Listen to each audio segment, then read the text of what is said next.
বিশ্বজুড়ে রমজান মানেই ডিসকাউন্ট, বিশেষ অফার আর সরকারি সহায়তা। কিন্তু বাংলাদেশে কেন ঠিক উল্টো চিত্র? ইফতার সামগ্রী থেকে শুরু করে নিত্যপণ্যে বাড়তি দামের চাপ। কারা দায়ী? কোথায় সমস্যা? বাজারের ভেতরের বাস্তবতা ও বিশ্লেষকদের মতামত নিয়ে আমাদের অনুসন্ধানী প্রতিবেদন। পুরো চিত্র জানতে দেখুন বিস্তারিত।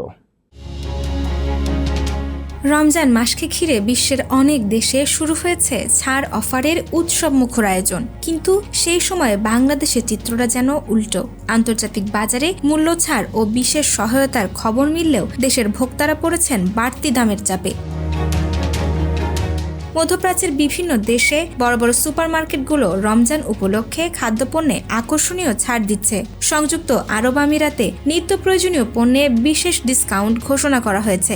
সৌদি আরব সরকার নিম্ন আয়ের পরিবারগুলোর জন্য আর্থিক সহায়তা প্যাকেজ চালু করেছে। কাতারে নির্দিষ্ট পণ্যে মূল্য নিয়ন্ত্রণ উদ্যোগ নেওয়া হয়েছে। এমনকি যুক্তরাজ্য সহ ইউরোপের কয়েকটি দেশেও রমজান কেন্দ্রিক সেল ও প্রমোশন চলছে।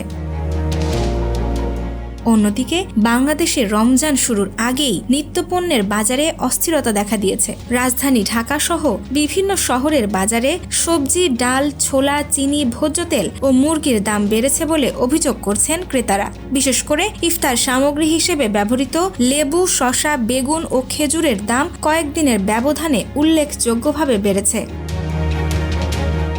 অনেক বাজারে ব্রয়লার মুরগির দাম কেজিতে 20 থেকে 30 টাকা পর্যন্ত বৃদ্ধি পেয়েছে।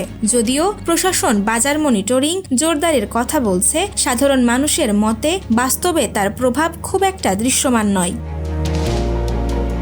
অর্থনৈতিক বিশ্লেষকরা বলছেন, প্রতিযোগিতামূলক বাজার ব্যবস্থা ও কঠোর নজরদারির কারণে অনেক দেশে রমজানে মূল্য ছাড় দেখা যায়। কিন্তু বাংলাদেশে সরবরাহ ব্যবস্থার দুর্বলতা, আমদানি ব্যয় ও বাজার ব্যবস্থাপনার ঘাটতির কারণে উল্টো মূল্যবৃদ্ধির প্রবণতা তৈরি হয়। ফলে নিম্ন ও মধ্যবিত্ত পরিবারের জন্য রমজানের বাড়তি খরচ সামাল দেওয়া কঠিন হয়ে পড়ছে।